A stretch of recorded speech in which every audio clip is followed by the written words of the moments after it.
welcome back to the program here with more of the political news updates, like you said, coming from the Prime Minister's side a little bit, how there has been the talk about the National Reform Council, or the Reform Council in particular, and also asking for the PDRC, of course, to try to join in on the talks and the discussions to come up with a solution for the country, basically. And the Prime Minister herself has been trying to ask the PDRC leader, Kun Suthep to be joining in the talks. Out of all the people, of course, he is the most important that has to be joining. Exactly. Right?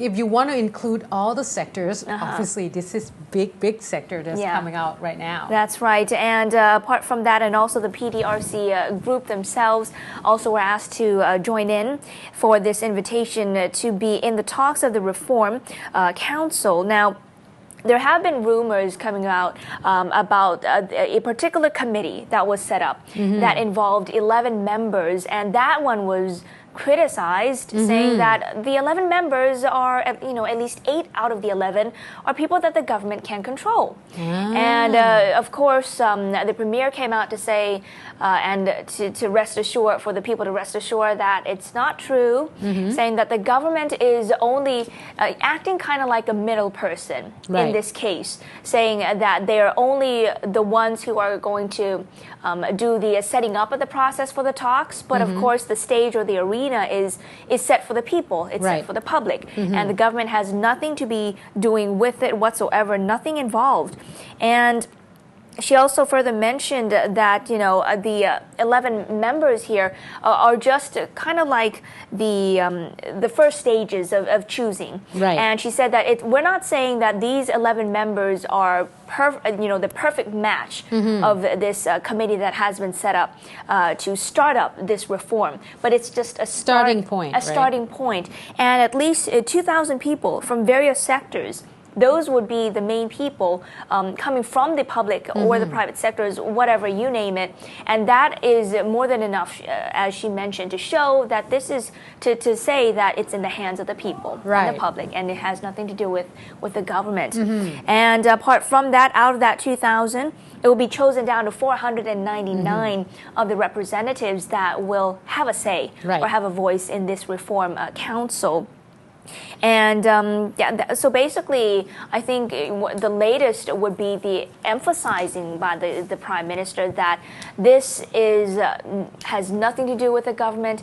And going back to mention, hopefully that the PDRC leader himself, Suthep will be able to join in this talk instead of a debate.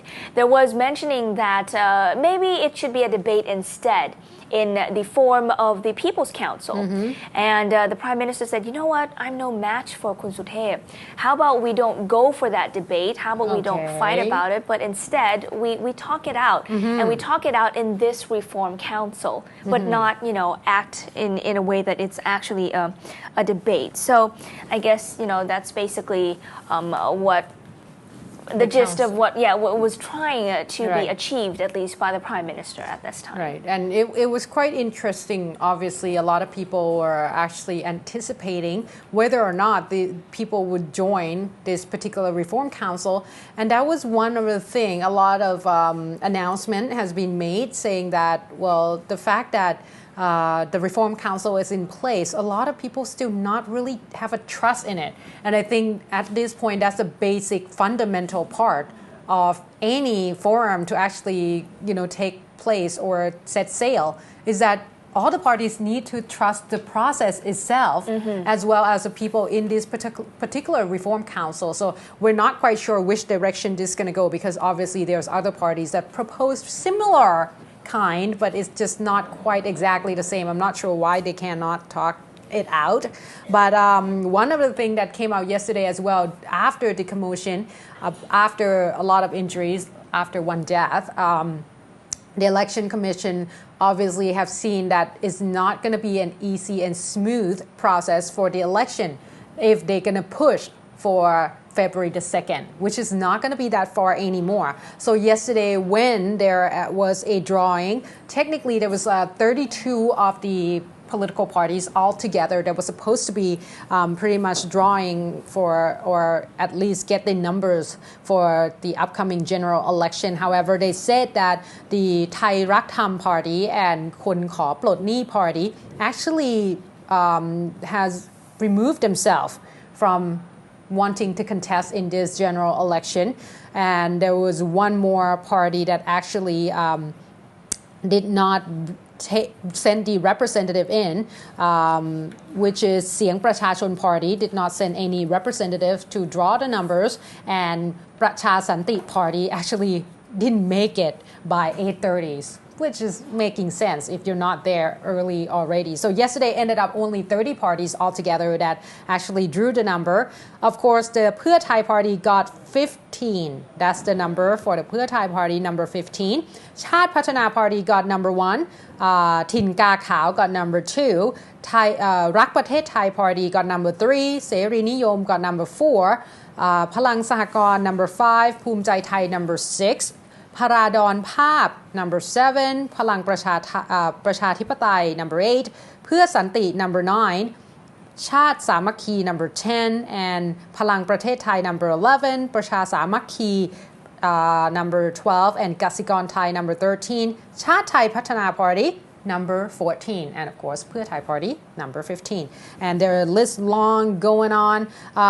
Interestingly enough, we will hear a lot more new names that we haven't seen or haven't heard of before. Now, these are the small parties that at this time might even have a shot in this particular general election if it takes place, obviously, because later on in the day, ended up all the election commissioners have to actually get on a helicopter to leave the area because of the commotion outside the stadium itself. So at this point, I think that's when the election commissioner got together and decided that perhaps this might not be a great time for the election to take place. Now they say that the EC asked the government to postpone this election from February 2nd to a little bit further because at this point there has been a lot of violent clashes and one death already. And Pheu Thai Party, however, came out and make an announcement yesterday and rejected the idea of postponement on behalf of the government, obviously, saying that it's not going to happen because under the Constitution, it's required that there needs to be an election 60 days after the government dissolved the House. So at this point, it seems like the agency will have to see which direction it's going to, but the press conference that the EC coming out and say this, it was quite a blunt one because they say that Kun Som Chai of the EC say that if the government opts to go ahead with the February 2nd election, some election commissioners might exercise their personal right to make decision to help resolve the situation. And this was interpreted as the likelihood of them resigning from their post because they say that if 5 EC commissioners, if more than half actually resign, they're going to have to pretty much select a new set. Mm-hmm. And that's going to take like 6 months for the process to take place. And that in turn will push the election even up further. So at this point, it's almost like the election commissioners has coming out and told the government that you either going to postpone it to avoid the violence, or they might resign. Okay. Some of them. But this is not confirmed because they say that they might exercise their personal right. Mm-hmm. So that was interpreted as they might try to postpone it by resigning. At this point, I think Thai politics is the most complicated thing. Is so complex. So hopefully, Kun Shane will shed some light into this because she's going to talk a little bit about the EC and the election delayed and then give us a little bit more information as to whether or not that's possible, and if it's possible, what next? Which direction are we heading toward? So with that, we're going to take a short break and Kun Shane will join us next, so please stay tuned.